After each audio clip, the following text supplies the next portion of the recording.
Back in May, I did a video looking at what Solskjaer'S plan was for United in this summer transfer window.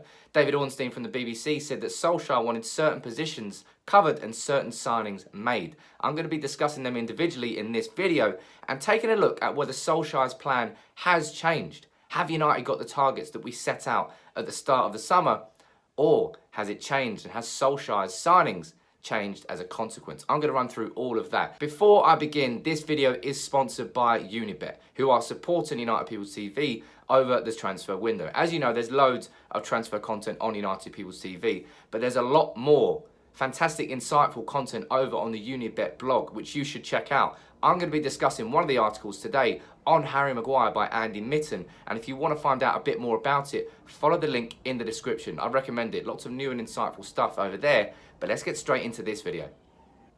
So this summer, you know, David Ornstein, sort of considered the king of Arsenal transfer news last summer, has departed Arsenal because they're not signing anybody, and he's become United's go-to guy. He was leading the story with Aaron Wan-Bissaka, was spot on the entire way. So United fans do consider him a reliable source in terms of what's happening with United in this summer transfer window. And back in May, as I said, he said that United were looking at key signings in key positions, and the first one was at centre-back. And who was that?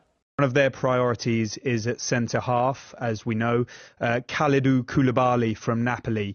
I'm told they love him. And the only problem with that is he's extremely expensive. Napoli don't need to sell. I think in 2021 he has a buyout clause of 150 million euros, and he's got a few years left on his contract. So either they'll be looking for a younger talent in that position who can emerge to make the position his own, or somebody prove. So David Ornstein saying that Solskjaer wanted Kalidou Koulibaly, but that has now changed to Harry Maguire. 70 million is the bid that United have rejected for Maguire, and reports suggest that Leicester want upwards of 80 to 90 million pounds for Harry Maguire. I mean, that's Kalidou Koulibaly's sort of money. You know, David Ornstein there saying that United were sceptical about going towards Koulibaly because of the price of him. But if you're going to pay £90 million for Harry Maguire, you may as well pay a little bit more and get Kalidou Koulibaly. Now, if United do sign Maguire, I've got no doubt it would be an outstanding signing. He's better than Baye, he's better than Rojo, he's better than Tuanzebe, Smalling, Jones, Lindelof, any centre-back we've got. But in the same vein, Kalidou Koulibaly is so much better than Harry Maguire. Now, as I said, if United really are willing to spend 90 million on Maguire, I don't think we should settle. I think we should spend a little bit more and sign Koulibaly. Surely. It makes sense on paper. If you're willing to spend that much, there's no point in settling when you're spending that much, because that's more than Virgil van Dijk money. So you would be expecting a Virgil van Dijk player. And Maguire's not on that level, but Koulibaly is. Of course, I would be happy if United did sign Maguire. And over on the Unibet blog today, there's a fantastic piece there written by Andy Mitten, which offers a real bit of insight into why Maguire would like to move to United. Andy's written that Harry Maguire always wanted to join United, and that it was a personal phone call from Sir Alex Ferguson himself that made a big difference back when Maguire was actually playing at Old Trafford for Sheffield United in the FA Youth Cup. It's a really interesting piece that offers some new insight into why Maguire would want that move to Old Trafford. So I'd encourage you to go over and read it. There will be a link in the description straight to that article. But it sounds like Maguire wants United. United want Maguire now, but if we're going to pay that much, should we settle on Maguire or pay a bit more for Koulibaly? Let me know what you think about that in the comments. And the next position David Ornstein was discussing was right back. Also a right back, Aaron Wan-Bissaka, is very much on Manchester United's radar, along with Manchester City, but they're also keen, United, to develop Diogo Dalot and the young Ethan Laird. Wan-Bissaka was the guy, and Wan-Bissaka was the guy that United got. We got our top target. Tough negotiations, but ultimately we did very well there. We kept the Zaha 25% clause. We got him for 45 million plus bonuses, which will make it more towards 55. But we got our man. Solskjaer got the right back that he wanted, his top target. And I don't think United really have done that all too often in the last few years.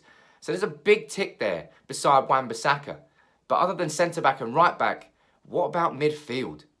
Central midfield could be contingent on what happens with Paul Pogba, of course. So David there is really saying that Paul Pogba's future and what happened there would determine what happened with United in midfield this summer. And I'll be honest, it's still all a bit confusing as to what United are properly doing in midfield, because there are two signings clearly that United want to make: Bruno Fernandes and Sean Longstaff. Now, with Bruno Fernandes, he will be an outstanding signing. Absolutely. So many goals and assists for Sporting Lisbon last year. If he came into the team, he would offer a different alternative to Paul Pogba. We wouldn't have to rely on Pogba having a good game for United to have any sort of midfield attacking threat, because Bruno Fernandes would have that as well. Good at set pieces too. A young player, 24, plenty of room to grow. He'd clearly be an outstanding signing. But it's not really in the position where United properly need to strengthen this summer, and that's in defensive midfield. Now, Sean Longstaff is, but he wouldn't be expected to be an immediate impact in that first team, would he? We'd expect Longstaff to be more of a Dan James type signing. Somebody who will be brought in with potential, who we'd expect to develop into a better player at Old Trafford, rather than coming in straight away and making a big impact in midfield. But United need that sort of signing. Then you look at what City and Spurs are doing by signing Rodri and Ndombele, Tielemans to Leicester too. United need a defensive midfield reinforcement, and have done all summer long. That's probably the position I would say in midfield that we needed to strengthen the most, but instead we're looking at Fernandes. Maybe that's because we're planning for Pogba to leave. I don't think Pogba will leave this summer, but maybe that's just a step ahead. And Longstaff, for me, isn't good enough straight away to make the impact we need in midfield that Ndombele and Rodri will do at City and Spurs respectively. United still need reinforcements there, and I don't know who we're going after. As I said, Ruben Neves has always been the one that I want to see United go after, but that's been very quiet all summer. You could also got Wilfred Ndidi from Leicester, but seeing as Leicester are playing hardball over Maguire, they'd probably do the same thing over Ndidi. I don't know what's going on in defensive midfield there, and whether that's been part of the plan all along, but Bruno Fernandes in attacking midfield would be a great signing. Longstaff would be a good signing, I suppose, for the future. I don't know enough about him. He's hardly played any football in Newcastle, really. So it's an unknown quantity. But we'd still need a defensive midfield reinforcement there, as far as I'm concerned. So moving on from midfield, what about right wing? That was clearly a weakness for United last year, and it's a position where Solskjaer wanted his big signing this summer. But the big one, which not many people have spoken about yet, is Jadon Sancho.